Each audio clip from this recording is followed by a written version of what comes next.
ઓમ નમઃ શિવાય. શ્રાદ્ધ ભાગ 2. સંત તુલસીદાસ પાઠ 4. માનવીનું જીવન ભોગ પરાધીન કે ઈશ પરાધીન એ ચર્ચા આગળ વધારતા રત્નાવલીએ તુલસીદાસને કહ્યું, તમે એ કેમ ભૂલી જાઓ છો કે ભોગ પરાધીન જીવન હંમેશા ઘટે છે? એમાં તો માનવી જીવનનો હાસ જ છે.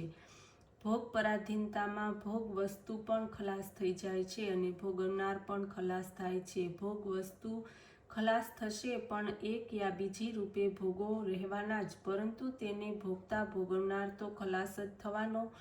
તો પછી તમે શા માટે આવી ભોગ પરાધીનતા પસંદ કરો છો? એ જીવનને હાશ કરવાની છે. ઈશ્વરાધીનતામાં જીવનનો હાશ નથી, જીવનનો વિકાસ છે. તેમાં કાંઈ ઘટવાનું નથી, વધવાનું નથી.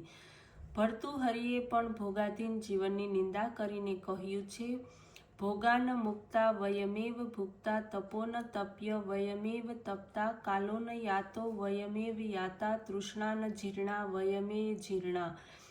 આ ચર્ચાને અંતે તુલસીદાસના જીવનનો નવો વળાંક મળ્યો. સર્વસામાન્ય સમજ એવી છે કે રત્નાવલીએ મહેણા માર્યા, તેથી તુલસીદાસ આવેશમાં ચાલ્યા ગયા અને ભક્તિ તરફ વળ્યા. પરંતુ હકીકત તેમ નથી. તુલસીદાસે બૌદ્ધિક ચર્ચા કરી, તેના ઉપર વિચાર કર્યો. તેમને લાગ્યું કે માનવ માત્રે આધીન થઈને જ જીવવાનું હોય, તો પછી ભોગો કે જે નાશવંત છે તેને આધીન થવા કરતાં શ્રેષ્ઠને ઈશને આધીન શા માટે ન થવું? બૌદ્ધિક વિચારણા બાદ તેમના જીવનની વિચારધારા બદલાઈ. આ વળાંક આપવામાં રત્નાવલીએ ઘણો મોટો ભાગ ભજવ્યો છે, એમાં શંકા નહીં. પણ રત્નાવલીએ મહેણા ટોળા મારીને તુલસીદાસનું જીવન બદલાવ્યું એમ કહેવું બરાબર નથી.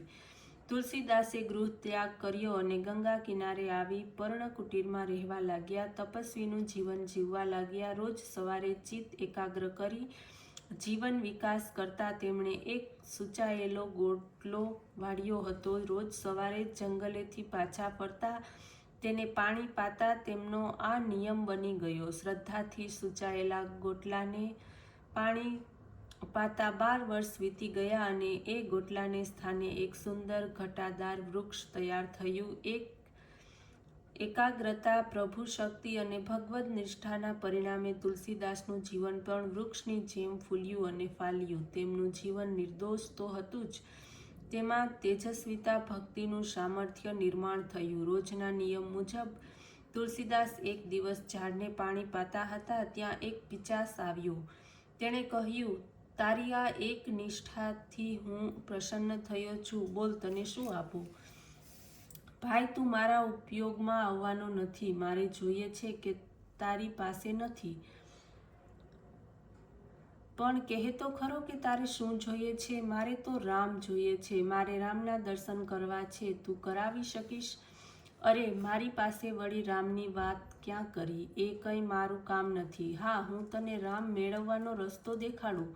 સામે ગામમાં એક રામ મંદિર છે. ત્યાં રોજ રામની કથા ચાલે છે. તે સાંભળવા રોજ એક ઘરડો આવે છે. તે હંમેશા વહેલો આવે છે અને છેલ્લે જાય છે. તું એને પકડજે. તે તને રામના દર્શન કરાવી શકશે. પિચાસ જેવા પણ ભગવત કાર્યોમાં ઉપયોગ થાય છે. ફક્ત આજનો માનવ જ ભગવત કાર્યથી નિર્લોપ થયો છે. ભગવદી વિચારોથી દૂર નાસતો ફરે છે. સાંજ પડવાની તુલસીદાસ આતુરતાથી રાહ જોઈ બેઠા હતા. આજે તેમનું તપ ફળવાનું હતું. આજે તેમને ભગવાનના દર્શન થશે. આજે તેમનું જીવન કૃતાર્થ બનશે. અને તે પળ આવી. ભગવાન રામચંદ્રની કથા પૂરી થઈ ત્યારે એક ઘરડો સૌથી છેલ્લો ઉઠ્યો અને હળવે હળવે મંદિર બહાર નીકળ્યો. તુલસીદાસ તેની પાછળ પાછળ ગયા. ગામ બહાર આવતા તુલસીદાસે તે વૃદ્ધના પગ પકડ્યા.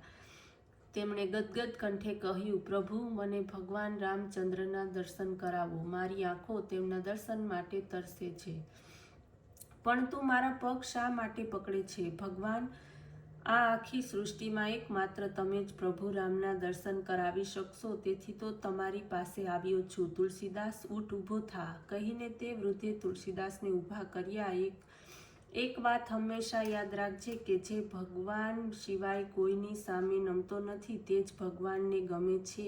ઈશ પરાધીન થઈને જીવનાર જ પ્રભુનો ભક્ત બની શકે છે.